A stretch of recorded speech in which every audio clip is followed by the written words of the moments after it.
Hello, good evening, good morning, good afternoon, whenever you're watching this. So, this is Lotus with Art of Sacred Embodiment, and I wanted to follow up on some recent videos that I did. Maybe it was just one recent video.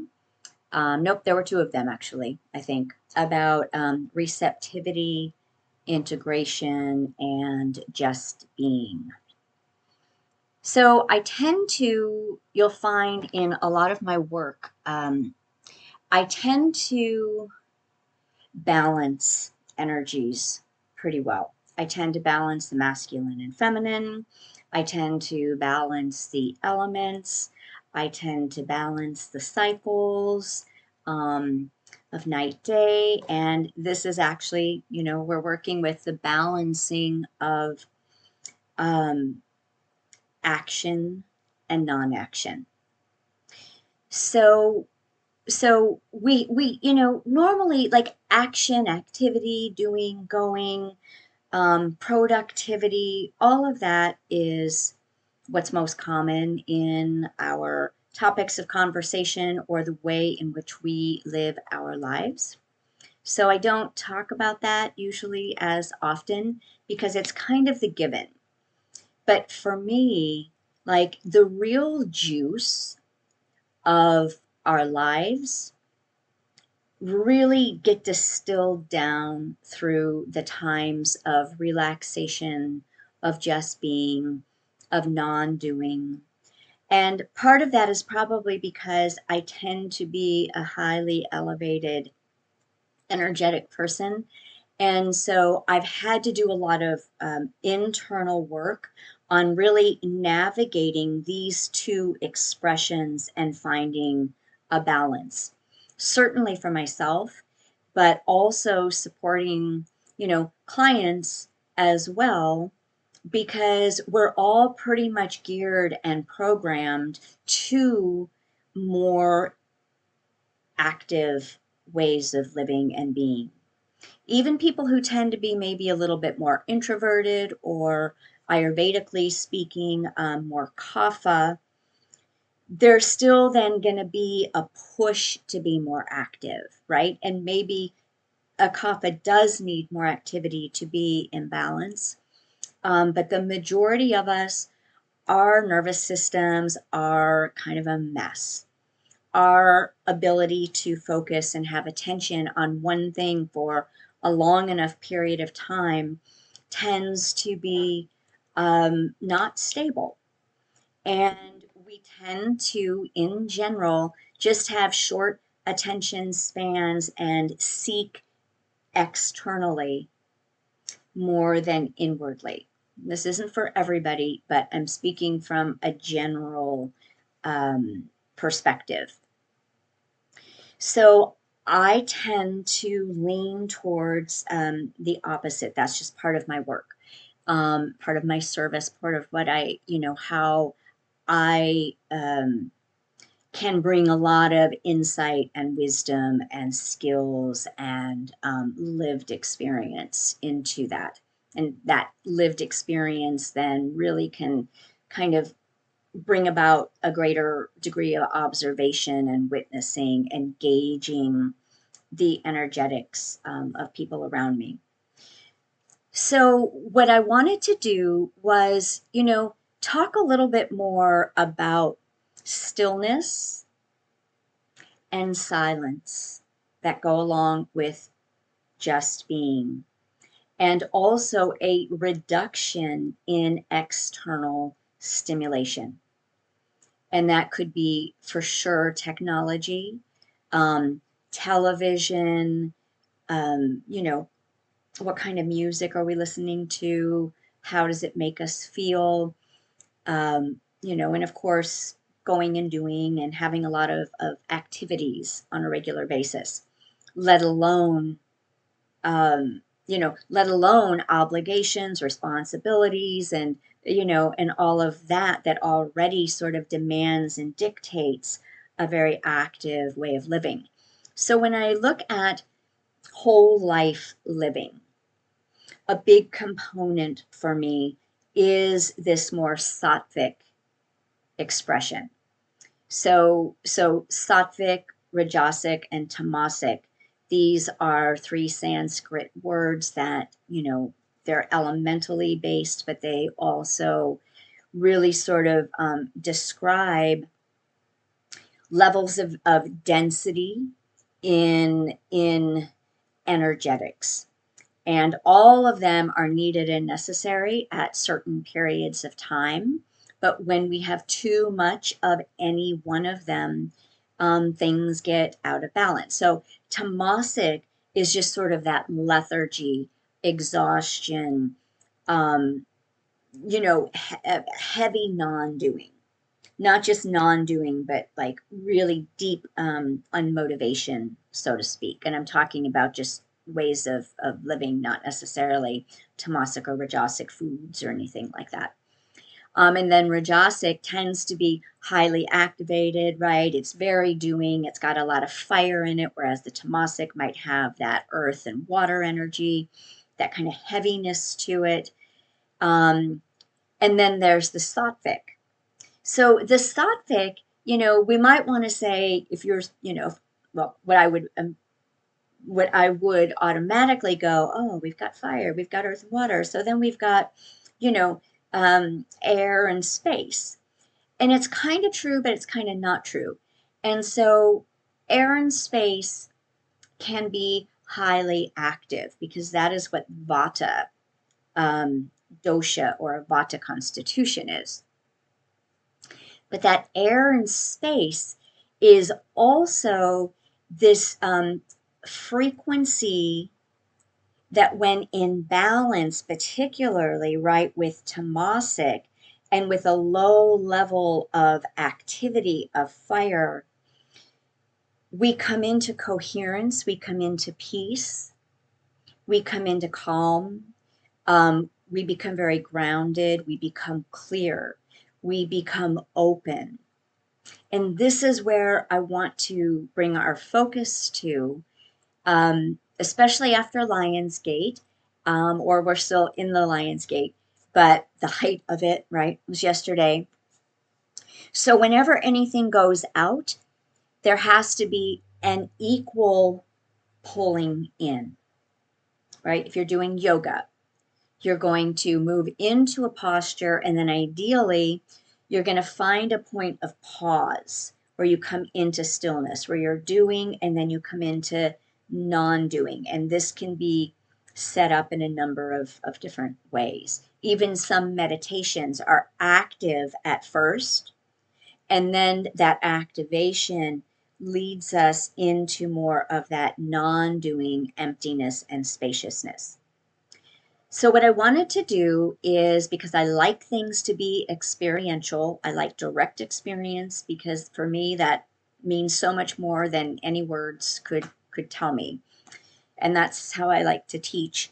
So what I'm going to do is just invite you, right? If you're interested if you're curious about the science, and some of you probably already know about the science, but let's take the science and let's just ground it in an experience of just being still, just being silence, just being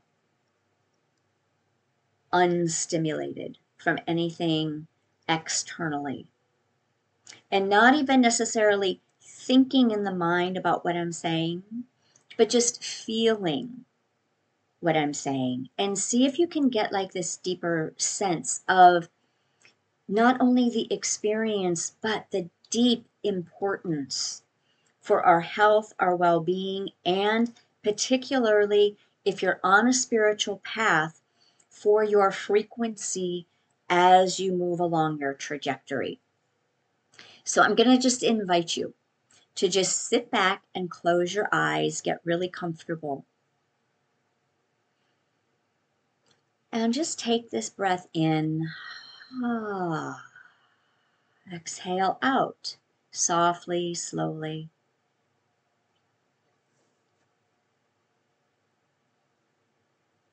And you're just going to start to come in letting your body become still. So do any extra movements that you want to do, and then that you need to get comfortable, and then just let go into a space of stillness. And just keep your eyes closed, because when our eyes are closed, then we're reducing the stimulation that comes in and activates the nervous system and brain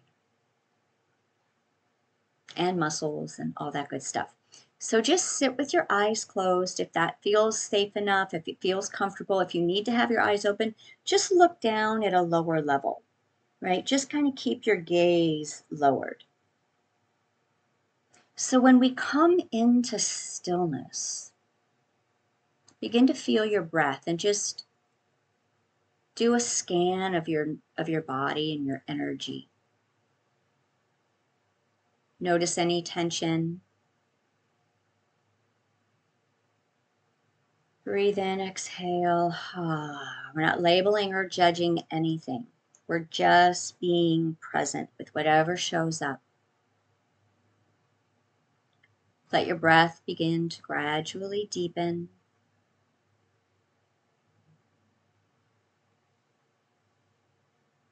And let's feel more into stillness. So stillness begins to soothe the nervous system.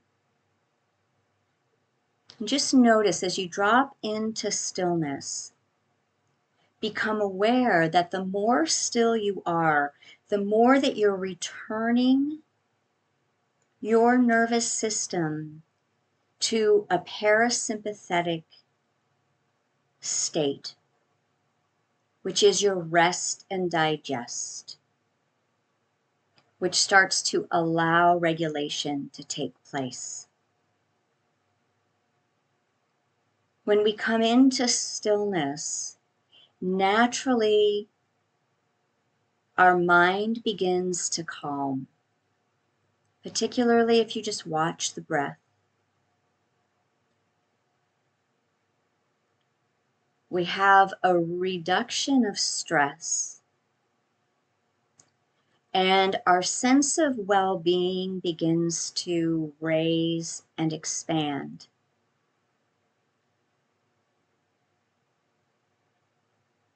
We feel more time and space open up.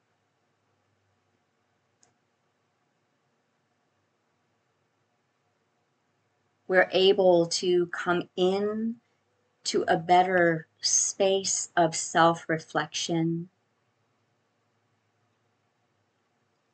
and we can begin to hear our thoughts more clearly and gain more clarity of mind and our own emotional presence.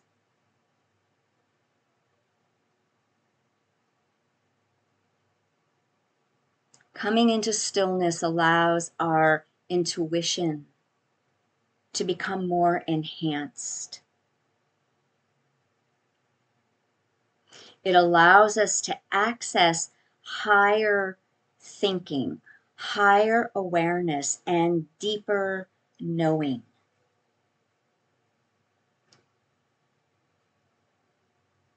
And if you find yourself with an opportunity to be sitting outside, coming into stillness, and just daydreaming, as you begin to daydream, your brain begins to shift into that alpha state from the active beta state. And this starts to increase our memory consolidation. So we're talking about stillness and daydreaming. It increases our brain plasticity. It sharpens our thought processes. And we begin to access free association states and our imaginal states of being, which support deeper, higher insights, and problem-solving skills. So just take a breath in. That is these amazing benefits of coming into stillness.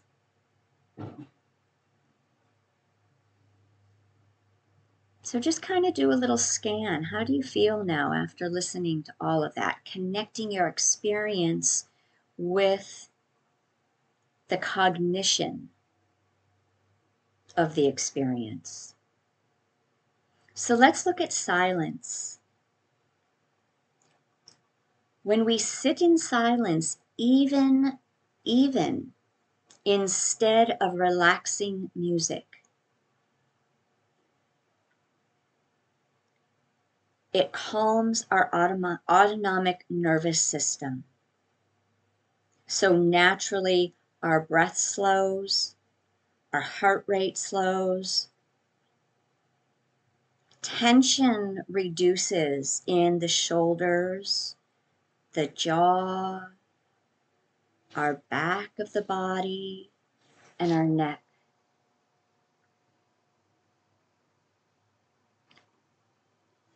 In spaces and periods of time of silence, clarity occurs. We go through brain growth in silence.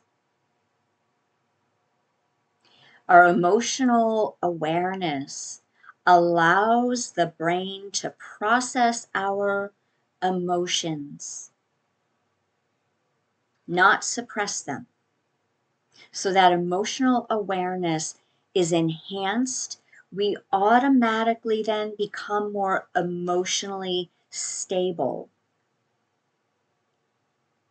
We feel more resilient, and our emotional intelligence begins to grow. Silence supports mindfulness, focus, concentration, creativity, self-awareness.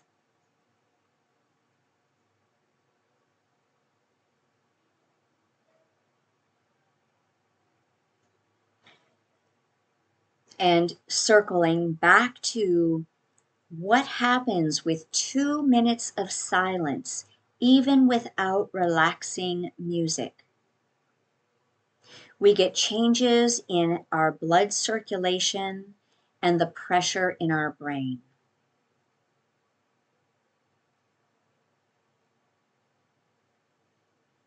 So just sit and feel for a minute. Just take a breath in and just be in the stillness and silence.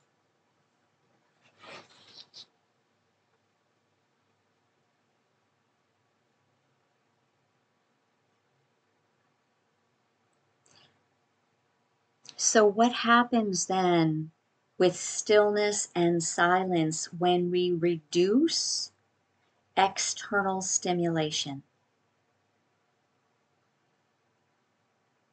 or monkey mind?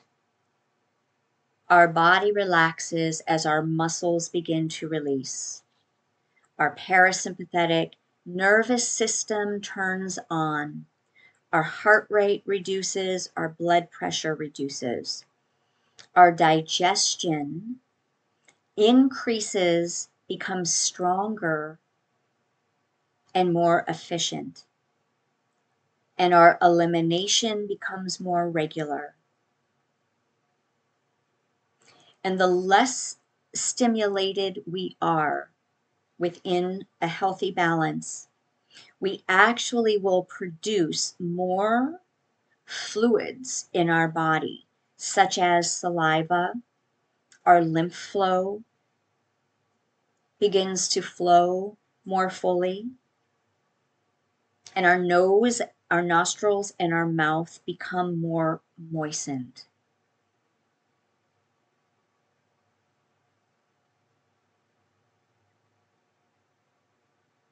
Take another breath and just drop in.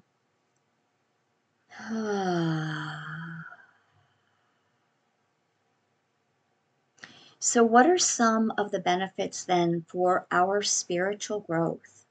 And these are just like the very basic entry level.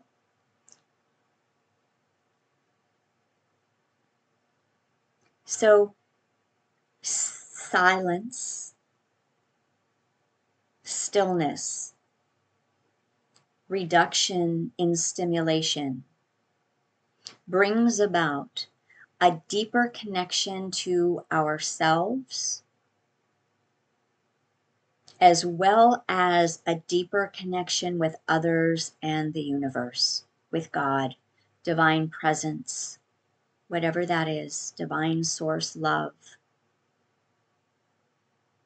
We access higher frequencies and are able to better perceive and integrate the presence of higher love states of being and unconditional love.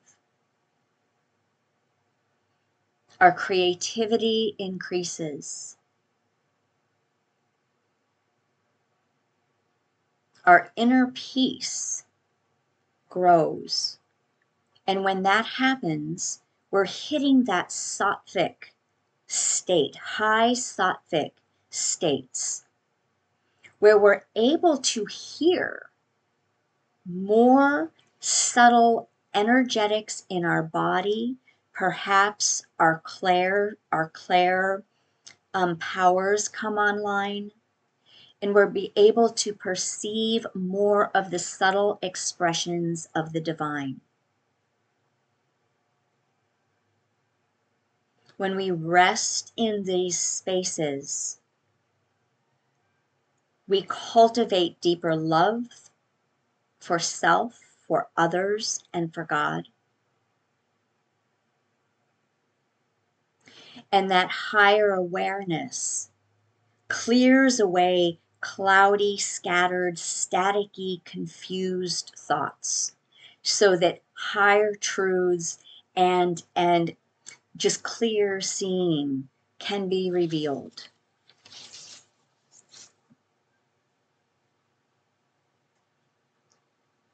Breathe in, exhale.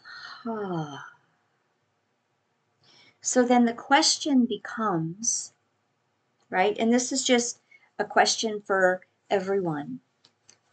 Coming from personal experience, I know the challenges I've had with this journey.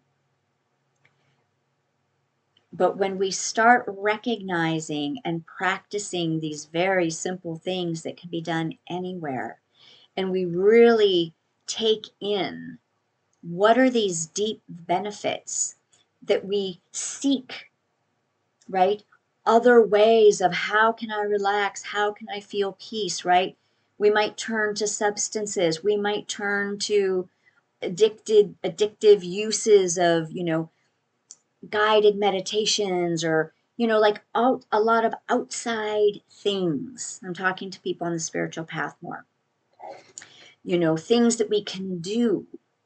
But what if the whole secret and the key is to really become devoted to our own sacred presence that flourishes through stillness, through silence, through reduced stimulation, by closing the eyes or just finding something peaceful to gaze at. So I'm just going to leave everyone with that. No judgment at all. This is all just part of unplugging from the culture that we've been indoctrinated into, that serves itself in many ways by keeping us on and in an overstimulated, dysregulated way of living and state of being. So with that, I'm going to leave you, and if you choose to just sit a little bit longer in this sweet space, then I invite you to do so. Many blessings. I will see you again.